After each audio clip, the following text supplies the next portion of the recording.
Bismillahirrahmanirrahim.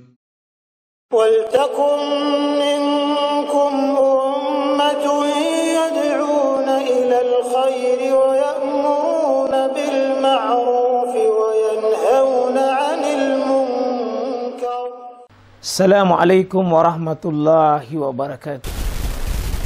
Jamaah sekalian, Allah bisa merubah sebetulnya apa yang Dia kehendaki. Kesimpulannya untuk materi kita insyaallah, kembali sama Allah. Kembali sama Allah. Siapa yang menjauh dari Allah? Apa yang menjauh seseorang dengan Allah, Pak? Apa yang menjauhkan seseorang dengan Allah adalah yang namanya zambi atau maasi. Zambi itu artinya kotoran, dosa. Jadi zam ini kotoran yang menutupi cahaya dalam hati, sehingga ada ruang Pak pada dirinya seseorang. Dia akan gelap dan terang tergantung dari tingkatan dosanya. Semakin kurang dosa semakin terang, dan semakin banyak gelap dosa semakin gelap. Dan kegelapannya ini yang menjadi benteng antara dirinya dengan Allah, benteng yang menghalangi dirinya dengan Allah. Maka orang yang ahli dosa sebenarnya menutup dirinya dengan Allah, sedang memproses menjauh dirinya dengan Allah. Maka kalau mau kembali, buka kotoran itu, lepaskan kotoran itu, ganti dengan cahaya. Itu disebut dengan taba. Bahasa Indonesianya taubat.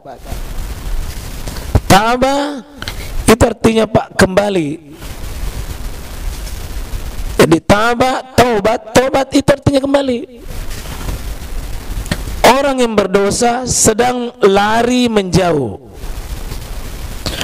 Orang yang berlumuran dosa dan maksiat sedang lari meninggalkan Allah. Maka orang yang bertobat sedang menemui Allah.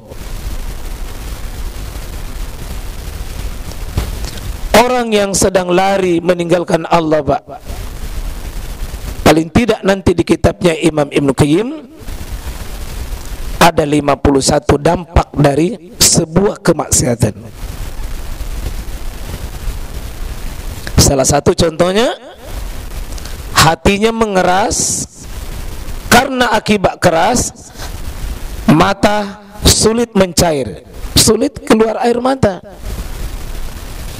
Salat tidak bisa khusyuk, ibadah terasa kering. Akhirnya semua prosesi zikir, doa sulit connect dengan Allah, sulit tersambung suasana hatinya dengan Allah. Akibat apa? Keras. Maka harus disirami yang keras itu dengan kelembutan. Kelembutannya itulah, kata Imam Ibn Qayyim, sirami dia kuat-kuat dengan Quran. Hadirkan dirimu di tengah kematian, dan seperti kau yang alami itu, hadir di majelis ilmu. Ini yang bisa mencairkan hati yang keras, yang sulit menangis, sulit keluar air di matanya. Kata Ibnu Qayyim, ada 10 jenis tangisannya manusia. Kalau ada yang menangis Pak hanya karena terlilit masalah, masalahnya membuat dia menangis, itu tandanya hati tak keras. Tapi kalau menangis karena rindu, menangis karena menjauh dari Allah, lalu mau kembali, lalu susah rasanya kembali, itu tandanya hati mulai melunak. Ketika hati keras, dampaknya Pak, 10 kali dengar ayat, 10 kali dengar ceramah, tidak mempan, tidak bisa masuk itu ayat-ayat Quran, karena kekerasan hatinya. Karena itu Ibnu Qayyim, sirami terus seperti tanah yang keras. Kalau hujannya sedikit, hujannya cuma rintik-rintik, tidak mempan itu Pak tanahnya, karena berlapis sampai ke bawah itu keras. Tapi coba sirami air hujan yang keras, terus. Dan ini Pak, kadang-kadang kita dengar ceramah, semakin pulang ke ceramah semakin keras, makin keras. Kita mau ini bagaimana larut dengan suasana ayat itu? Bisakah hati kita lembut sesudah pulang pengajian?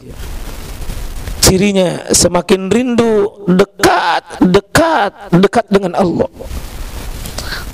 Dan puncak nanti dia merasa butuh kepada Allah atas seluruh ucapannya, seluruh keinginannya, seluruh tekadnya, seluruh semangatnya hanya dia gantungkan kepada Allah. Dia berkata, ya Allah, terserah Engkau. Maka orang begini Pak, hatinya terhibur ketika dia berduaan dengan Allah. Dia berkata, ya Rabb, saya butuh sama Engkau, saya tidak bisa hidup tanpa Engkau. Hamba lemah, kuatkan. Hamba miskin, cukupkan. Hamba bodoh, sirami dengan ilmu. Hamba tidak bisa berdaya kecuali Engkau kirim kekuatan itu. Semakin kokoh seseorang Pak bergantung kepada Allah, hatinya akan melembut. Dan ketahuilah Pak, dosa yang paling berbahaya adalah dosa dengan manusia. Jadi kezaliman yang paling berbahaya, kezaliman sesama makhluk. Karena kalau kezaliman dosa, maksiat, kalau sesama kepada Allah Pak, Allah tidak pernah dendam sama kita, dan Allah tidak pernah menutup pintu tobat selama napas ini masih ada. Itu bagusnya.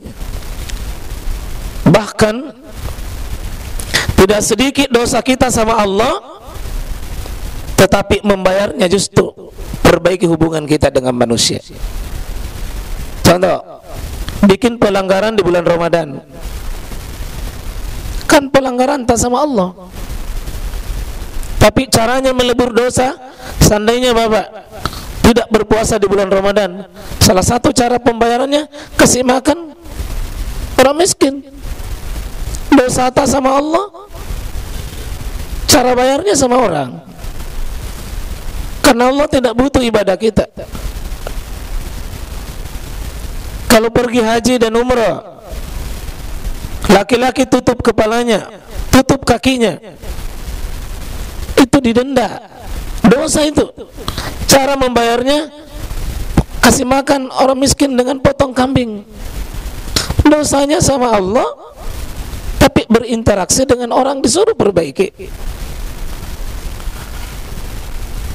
Jadi tahu ya, kapan Bapak rusak dengan orang, cenderung kebaikan itu tertutup. Itulah sebabnya Pak, contoh misalnya Bapak utang. Utang itu kalau Bapak utang dan tidak bayar menghalangi rezeki. Tahu ya, kalau ada orang terhalang rezekinya, coba cek. Siapa tahu ada utang tidak dibayar, jatuh tempo. Itu penghalang rezeki itu. Kenapa? Ada orang yang dizolimi. Coba cek. Kita datang baik-baik sama orang, diambil uangnya, diambil hartanya, terus kembalikan. Biar bapak berdoa begini, ya Rob, ampuni saya, ampuni hamba, ampuni, kata Allah. Urusanmu dengan saya selesai, tapi urusanmu dengan orang tidak akan selesai kalau engkau tidak selesaikan.